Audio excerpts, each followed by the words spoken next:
행복했으면 좋겠는데요. 우리 에스더 말씀 계속 나누고 있습니다. 오늘은 이제 에스더 9장과 10장 남았는데 오늘 이제 9장으로 가서 9장 1절부터 10절까지 말씀 저와 여러분들이 교독했으면 좋겠습니다. 9장 1절 말씀을 제가 봉독하고요. 우리 10절까지 저와 여러분들이 한 절씩 교독하도록 하겠습니다. 아달월 곧 12째 달 13일은 왕의 어명을 시행하게 된 날이라. 유다인의 대적들이 그들을 제거하기를 바랐더니 유다인이 도리어 자기들을 미워하는 자들을 제거하게 된 그날에 모여 자기들을 해하고자 한 자를 죽이려 하니 모든 민족이 그들을 두려워하여 능히 막을 자가 없고 각 지방 모든 지방관과 대신들과 총독들과 왕의 사물을 보는 자들이 모르드게를 두려워함으로 다 유다인을 도우니 모르드게가 왕 중에서 존귀하여 점점 창대하며 이 사람 모르드게의 명성이 각 지방에 퍼지더라. 유다인이 칼로 그 모든 대적들을 쳐서 도륙하고 진멸하고 자기를 미워하는 자에게 마음대로 행하고 유다인이 또 도성 수산에서 500명을 죽이고 진멸하고 또 바산 다다와 달본과 아스 바다와 브라다와 아달랴와 아리다다와 바마스다와 아리세와 아리데와 웨사다 곧 함무다다의 자손자요 유다인의 대적 하만의 10아들을 죽였으나 그들의 재산에는 손을 대는 아니하였더라. 아멘. 네, 하나님의 말씀입니다. 이제 에스더서 우리 계속 보고 있는데 9장과 10장 2장 남았습니다. 그래서 오늘 이제 9장 보게 되는데 9장 1절 우리 읽었던 바와 같이 이렇게 시작합니다. 다시 한번 읽어드리면 아달월 곧 12째 달 13일은 왕의 어명을 시행하게 된 날이라. 유다인의 대적들이 그들을 제거하기를 바랐더니 유다인이 도리어 자기들을 미워하는 자들을 제거하게 된 그날에 그날. 오늘 말씀 날짜로 시작하죠. 또 날짜를 강조하고 있음을 보게 됩니다. 아달월 곧 12째 달 13일 그러니까 12월 13일이 바로 그날인 것입니다. 여러분 12월 13일 어떤 날인지 여러분 아시죠? 이 하만이라는 사람이 페르시아에 있는 유다인 전체를 다 죽이고 멸절시키려고 했던 그날이 바로 12월 13일. 자, 그래서 지난 8장에서 대적 하만이 나무에 매달리게 되죠. 그리고 전국에 이제 모르드게가 쓴 새로운 조서가 반포가 되는데 그날이 3월 23일. 그러니까 8장과 9장 그 사이에 몇 개월의 시간이 지난 거죠. 9개월이라는 시간이 지나고 드디어 12월 13일. 그러니까 사실 이 12월 13일은요, 이날은 첫 번째 왕의 조서가 선포가 되고 그 조서가 시행이 되어야 되는 그날이 바로 오늘이었던 것입니다. 다시 말해서 이스라엘 민족 전체가 다 죽어나가야 되는 디데이가 되는 날, 바로 12월 13일. 자, 그런데 여러분 1절 그 후반절에 보면 그날이 어떻게 이어지게 됩니까? 뒤에 보면 유다인의 대적들이 그들을 제거하기를 바랐더니 그 다음 보니까 유다인이 도리어 자기들을 미워하는 자들을 제거하게 된 그날. 그러니까 유다의 대적들이 유다를 제거하려고 했던 그날에 도리어 유다의 대적들이 제거가 된 날이 되었다는 것을 알 수가 있습니다. 자, 그런 의미에서요, 이 12월 13일 그날은 아주 중요한 날입니다. 그래서 1절 굉장히 길게 설명을 하고 있는데 이 1절 말씀이 에스더 9장 전체의 주제가 되는 그런 말씀이기 때문에 그렇습니다. 자, 그러면 여러분 중요한 것은 도대체 그날에 어떤 일이 벌어졌는가 이거예요. 그날에 어떤 일이 있었는가. 우리 2절 말씀 한번 다시 보실까요? 2절 말씀 한번 보시면 우리 같이 한번 읽어보도록 하겠습니다. 2절 읽겠습니다. 시작. 유다인들이 아하수에로 왕의 각 지방 각 읍에 모여 자기들을 해하고자 한 자를 죽이려 하니 모든 민족이 그들을 두려워하여 능히 막을 자가 없고. 자, 여기 보시면은요 아주 중요한 단어가 하나가 나오는데 여러분 어떤 단어를 꼽으시겠습니까? 2절 말씀에서 가장 중요한 단어, 저는 바로 이 모여라고 하는 이 단어를 꼽고 싶어요. 모여. 지금 이 대적이 죽이려고 하는 그날 유다인들, 유다 백성들이 어떻게 했다고 나옵니까? 모였다. 모였더니 그 모든 민족이 그 유다인을 어떻게 해요? 두려워했다. 그리고 능히 막을 자가 없다라고 말씀하고 있습니다. 3절에도 보면 각 지방 모든 지방관들과 대신들과 총독들과 왕의 사물을 보는 자들이 모르드게를 두려워함으로 다 유다인을 도우니. 자, 페르시아의 모든 공무원들이 자, 모르드게를, 이스라엘 유다인을 두려워하고 그들을 도운 거예요. 자, 언제 이 모든 민족들, 그리고 심지어 이 페르시아의 공무원들이, 이 정치인들, 모든 사람들이 유대 백성들을 두려워하게 됐죠? 언제? 그들이, 이스라엘 유다가 뭐 했을 때요? 모였을 때. 자, 그래서 모르드게가 두 번째 조서를 내릴 때 뭐를 강조했냐면 이걸 강조했어요. 8장 그 앞에 그 12절에 우리가 보았던 것처럼 유대인들이 함께 모여 스스로 생명을 보호하라. 그러니까 두 번째 조서, 모르드게가 직접 쓰게 된 거죠. 자, 그것을 유다 백성들에게, 그리고 페르시아 전역에 반포를 하게 되는데, 핵심이 뭐냐면 너희들은 모여라. 그리고 스스로 생명을 보호해라, 방어해라. 첫 번째가 뭐였습니까? 모이는 것이었어요. 자, 유다 백성들이 지금 어떻게 하고 있는 거죠? 첫 번째 그 조서의 내용대로 순종해서 다 모였다. 그랬을 때 이 대적들이 두려워했다라고 말씀하고 있는 것입니다. 자, 이것을요, 이 성경적으로, 다시 말해서 영적으로 본다면 하나님께서 언제 이스라엘 백성들 가운데 임재하셨는가? 그리고 하나님께서 언제 그들에게 힘과 이 능력을 주셔서 다른 민족들, 모든 민족들이 그 유다 백성들을 보면서 두려워하게 하셨는가? 이 영적인 힘, 이 영적인 파워를 언제 주셨는가라는 거예요. 언제 주셨을까요? 이스라엘 유다 사람들이 모였을 때인 줄 믿습니다. 모였을 때. 성경에 보면 하나님께서 하나님의 백성들 가운데 임재하시고, 그리고 그들 가운데 영적인 힘, 이 파워, 능력을 주시고 하나님의 영광이 나타난 그런 때를 이렇게 보면 다 언제냐면 하나님의 백성들이 모였을 때라는 것을 알 수가 있습니다. 대표적으로 몇 개를 꼽으라면 출애굽기 18장에 이스라엘 백성들이 시내산에 함께 다 모였을 때 거기에 하나님께서 임재하시는 그런 말씀이 나오고요. 그리고 느헤미야 8장에도 보면 이 모든 백성이 수문 앞 광장에 모였을 때 그 자리에 하나님의 말씀이 선포가 됩니다.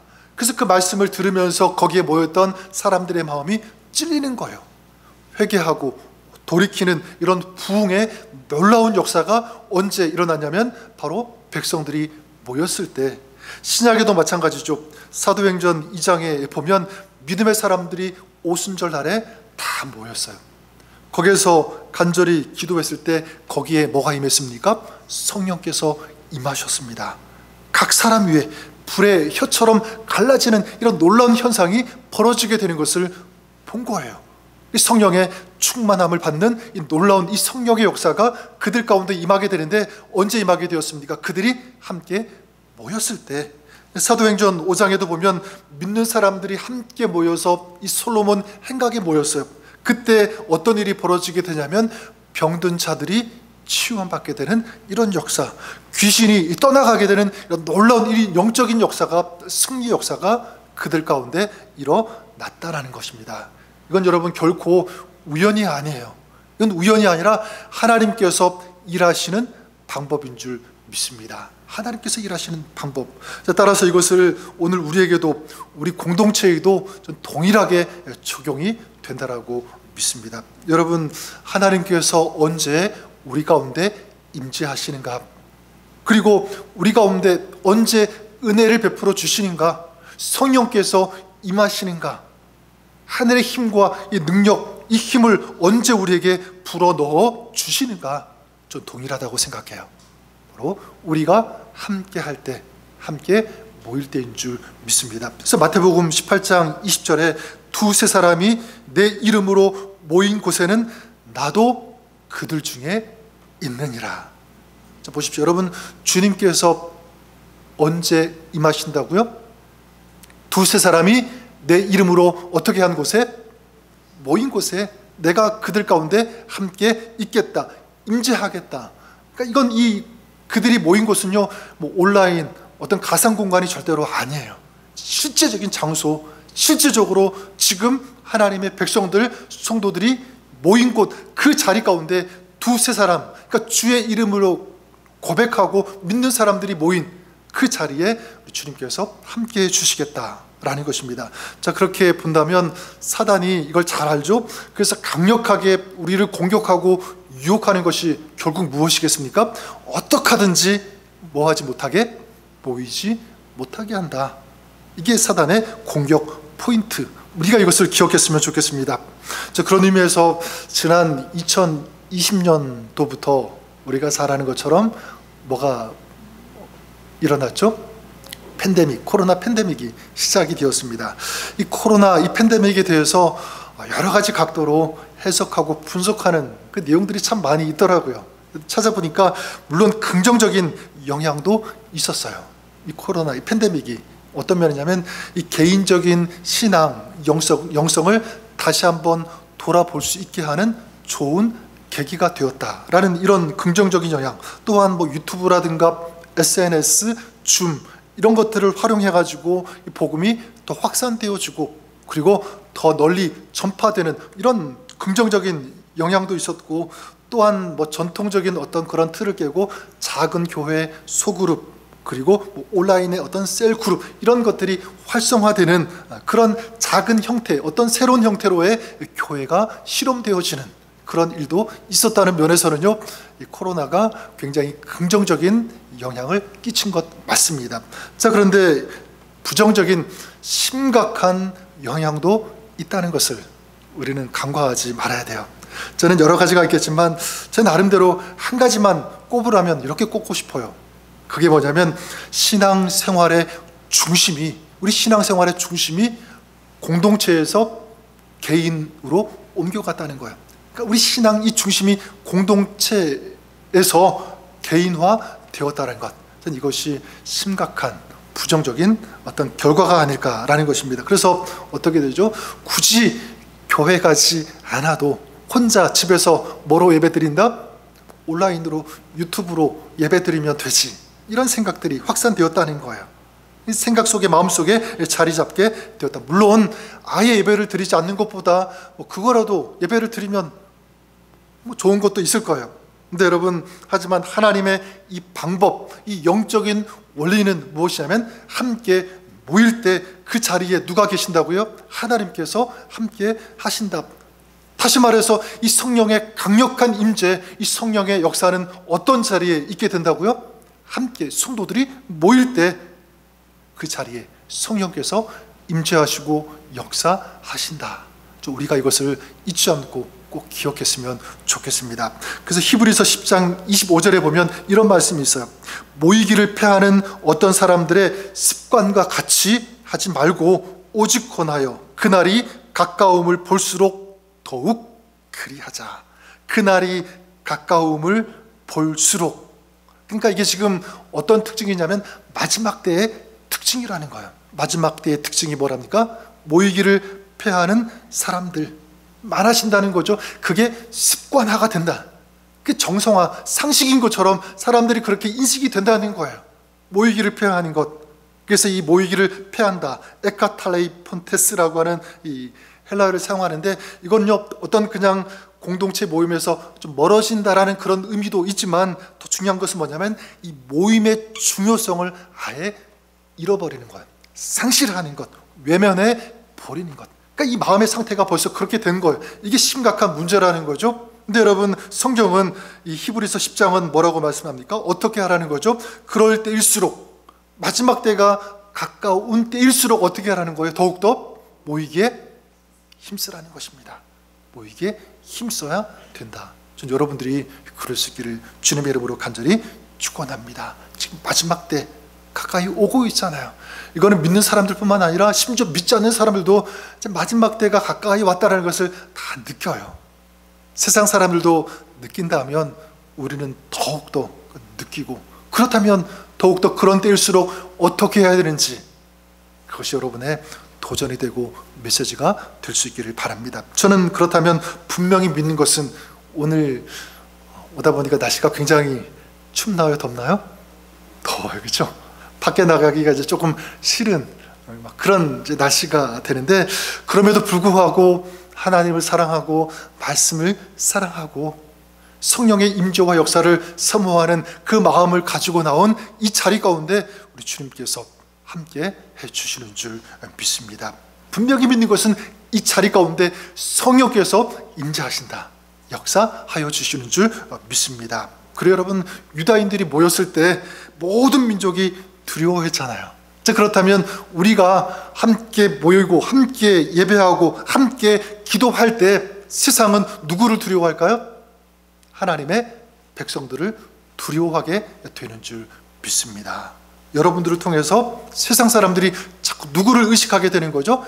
하나님의 살아계심, 하나님이 정말 계신다, 살아계신다라는 것을 누구를 통해서 함께 모여서 기도하고 예배하는 그런 신실한 신앙생활을 하는 저와 여러분들을 통해서 사람들은 인식하게 되는 거야. 아, 그렇구나, 저 사람 보니까 하나님 살아계시는구나, 하나님 역사하시는구나, 하나님을 의식하고 하나님을 느끼게 되는 거예요. 저는 저와 여러분, 우리의 존재가 좀 그럴 수 있기를 바랍니다. 세상 사람들 앞에서 그런 존재가 되어야 되는 거예요. 그런 존재로 서고 그런 존재로 살아가시는 여러분의 신앙, 여러분의 삶이 될 수 있기를 주님의 이름으로 간절히 축원합니다. 그뿐만 아니라 4절 말씀을 다시 보시면 그날 12월 13일이죠. 그날에 어떤 일이 또 펼쳐지게 되냐면 이렇게 말씀해요. 모르드게가 왕궁에서 존귀하여 점점 창대하매 이 사람 모르드게의 명성이 각 지방에 퍼지더라. 여기 보니까 어떤 말씀이 나옵니까? 점점 더 어떻게 하매? 창대하매. 점점 더 창대했다. 근데 여러분, 다시 말씀드리지만 처음에 그날은 유다인들, 모르드게 모든 사람들이 어떻게 되어야 되는 날이었죠? 몰살되는, 죽임을 당하는 그런 날이었어요. 근데 여기에 어떤 일이 벌어지고 있는 것입니까? 그래야만 됐던 모르드게 이스라엘 백성들이 점점 더 어떻게 된 거죠? 창대하게 되었다는 것입니다. 놀라운 반전. 저는 우리도 마찬가지라고 믿습니다. 하나님의 백성은 반드시 점점 더 창대하게 되는 줄 믿습니다. 이 하나님의 약속이죠. 물론 넘어질 때 있어요, 없어요? 있습니다. 삶이 무너지는 것 같은 그런 순간들, 그런 경험들을 할 때도 있습니다. 하지만 분명히 믿는 것은 하나님께서 믿음의 사람, 하나님의 백성은 반드시 다시 일으켜 세워주신다, 높여주신다, 창대하게 하신다. 저는 그런 의미에서 여러분의 삶이, 또 특별히 여러분의 가정 가운데 점점 더 창대케 해주시는 이 하나님의 은혜가 넘치시기를 주님의 이름으로 간절히 축원합니다. 그 아프리카 선교사시면서 노벨 평화상을 받으신 그 슈바이처 박사, 여러분 잘 아시죠? 어떤 기자가 이 슈바이처 박사에게 질문했다고 해요. 뭐라고 질문했냐면, 박사님은 어떻게 그렇게 위대한 인물이 되었습니까? 그랬을 때 이 슈바이처 박사는 말로 대답하는 대신에 손가락으로 한 사람을 가리켰대요. 말없이. 누구를 가리켰냐면 자기의 어머니를 가리켰다는 거예요. 그러니까 어머니 때문에 내가 오늘 이렇게 될 수 있었다라는 거죠. 그래서 이 자료를 찾아보니까 이 슈바이처의 어머니 이 박사의 어머니는요, 그 집안이 굉장히 넉넉하지 않고 좀 가난했다고 합니다. 그런데 그 어머니는 매일 그 자녀들을 위해서 기도했다. 그리고 이 정직, 참된 섬김을 가르쳤다는 것을 알 수 있었습니다. 그 가정의 그런 신실함이 훗날 전 세계에 영향을 끼치는 사람, 그 열매로 나타나게 되었다는 거죠. 저는 믿는 것은 우리가 기도할 때, 그리고 하나님을 사랑할 때, 말씀을 사모할 때, 여러분 그 가정 가운데, 그 삶 가운데 우리 하나님께서 점점 더 창대해지는 그 은혜 열매를 맺게 하시고 허락해 주실 것을 분명히 믿습니다. 저는 오늘 그래요, 어제보다는 오늘, 또 오늘보다는 내일 점점 더 이 창대해지는 은혜가 여러분 가운데 임할 수 있기를 주님의 이름으로 간절히 축원합니다. 우리 하나님께서 여러분에게 그 은혜를 허락해 주실 것을 믿습니다.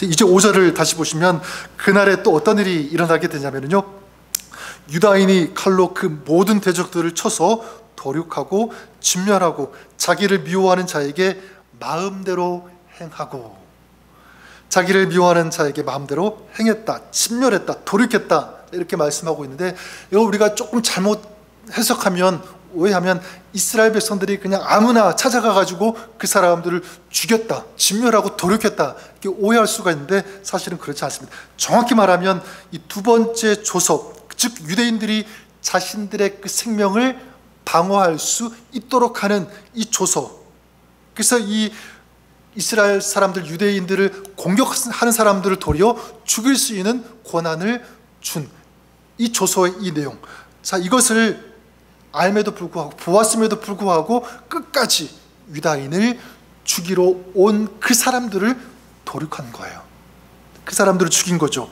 자, 그 사람들의 숫자가 몇 명이냐면 6절에 보면 수산 도성에만 500명, 그리고 이제 그 7절부터 10절에 그 사람들 이름이 쭉 나오게 되죠. 그게 누구냐면 하만의 아들들입니다. 하만의 아들들. 그러니까 어떤 사람들이죠? 조서를 보고도 끝까지 누구를 따른 사람들이죠? 하만을 따른 사람들인 거예요. 조서를 보고도 돌이키지 않은 그런 사람들, 다시 말하면 회개하지 않은 사람들, 그들의 그 결말은 어떻게 끝이 난 거예요? 진멸된 것입니다. 다 진멸된 것. 근데 여러분, 이걸 좀 다른 쪽으로 우리가 본다면 12월 13일까지 돌이킨 사람, 처음에는 그날에 유다 사람들을 찾아가서 죽이려고 했던 그 생각을 가졌던 사람들이 그 마음을 돌이킨 거예요. 그런 사람들은 어떻게 되었습니까? 죽지 않게 되었다. 그러니까 12월 13일까지 돌이키기만 하면 하나님께서 그들을 어떻게 하신 것입니까? 살려주신 것이죠. 용서하신 것입니다. 다시 말해서 하나님께서는 누구를 건지셨냐면 돌이키는 자, 회개하는 자, 심판의 날 그 전에 자기의 죄를 고백하고 회개하는 그런 사람. 자, 무엇을 알 수 있냐면 하나님께서는요, 마지막 심판의 날까지 구원받을 수 있는, 회개할 수 있는 이 기회, 이 은혜를 허락하여 주신다라는 것을 알 수가 있습니다. 이거는 창세기부터 계속 우리에게 반복해서 주시는 메시지, 하나님의 말씀이죠. 아담과 하와 먹지 말라는 이 선악을 알게 하는 이 나무의 열매를 먹고 불순종하게 되고 죄를 짓게 되죠. 결국 에덴 동산에서 쫓겨나게 됩니다. 쫓겨나게 되는데 그때 이제 하나님께서 어떻게 하십니까? 그 아담과 하와에게 가죽옷을 지어서 입히시게 돼요. 가죽옷, 어떤 의미가 있습니까? 아담과 하와의 죄 때문에 죄 없는 한 짐승이 죽은 거잖아요.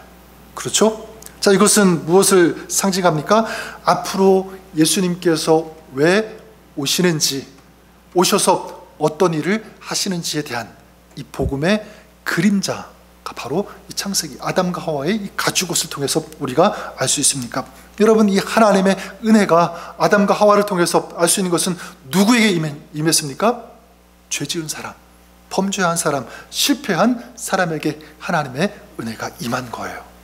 여러분, 우리가 또 한 가지 알아야 되는 것은 뭐냐면 이 하나님의 은혜는요, 영원하지 않다라는 사실입니다.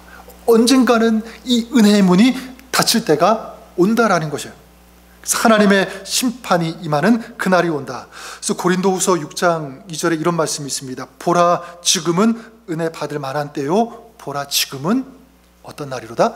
구원의 날이다. 지금이 은혜 받을 만한 때, 지금이 구원받을 만한 구원의 날. 어떤 의미가 있죠? 지금이 그럴 만한 때라면 그 때가 지나고 나면 언젠가는 그 구원의 때, 은혜 받을 만한 때가 어떻게 된다는 거죠? 닫힐 때가 온다는 거예요. 그때가 온다. 알 수 없지만 그날은요, 누구도 돌이키지 못한다라는 것입니다. 그래서 오늘 말씀 그 7절부터 10절까지 이 사람의 이름 쭉 열거가 되죠. 누구라고 했습니까? 하만의 아들들. 이 하만의 아들들이지만 사실은 이 하만이 그토록 가지고 싶어 했던, 자랑했던, 자기가 가지고 있는 최고라고 여겼던 그 모든 것들 아니에요. 그 하만의 아들들이 순식간에 하루아침에 어떻게 된 거예요?